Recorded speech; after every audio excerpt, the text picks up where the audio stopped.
रियासती हाईकोर्ट के chief justice उज्जवल बयान ने कहा कि गरीबों को मुफ्त कानूनी इमदाद फराहम करने के लिए free legal aid defence council का निजाम बहुत मुफीद है।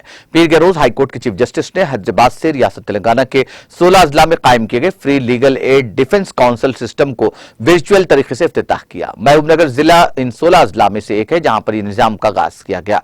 जिला अदालत में मुनक्किदा इस प्रोग्राम में जज एस प्रेमावती, जिला कलेक्टर जी रवि नायक, जिला एसपी के नरसिम्हा, फर्स्ट एडिशनल सेशन जज बी श्रीवास्तव, फैमिली कोर्ट और थर्ड एडिशनल सेशन डिस्ट्रिक्ट जज नीरजा, प्रिंसिपल सीनियर सिविल जज एम के पद्मावती, लीगल सर्विस अथॉरिटी के जिला सेक्रेटरी सीनियर सिविल जज संध्या रानी, प्रिंसिपल जूनियर सिविल जज एस श्रीदेवी के अलावा दीगर मौजूद थे।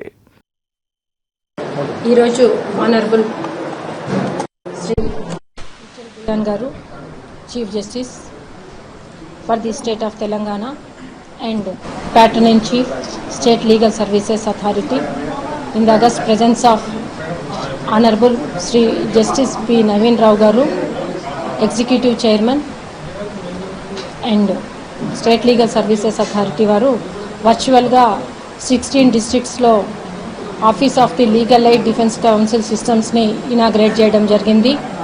Adi లీగల్ ఎయిడ్ సిస్టమ్ అనేది పూర్ పీపుల్కి అడ్వాంటేజ్గా ఉంటుంది. ప్రతి ఒక్క క్రిమినల్ కేసులో వారికి లాయర్లు అందుబాటులో ఉండే విధంగా ఈ సిస్టమ్ని డిజైన్ చేయడం జరిగింది. ఎవరికి ఎటువంటి న్యాయ సహాయం కావాలన్నా డిస్ట్రిక్ట్ లీగల్ సర్వీసెస్ అథారిటీ వారిని సంప్రదిస్తే వారి ద్వారా మీకు డిస్ట్రిక్ట్ కోర్టులో ఉంటే chief legal aid defence council వారు చూస్తారు, సబ్ కోర్టులో ఉంటే డిప్యూటీ లీగల్ ఎయిడ్ కౌన్సిల్ చూస్తారు, అలాగే మ్యాజిస్ట్రేట్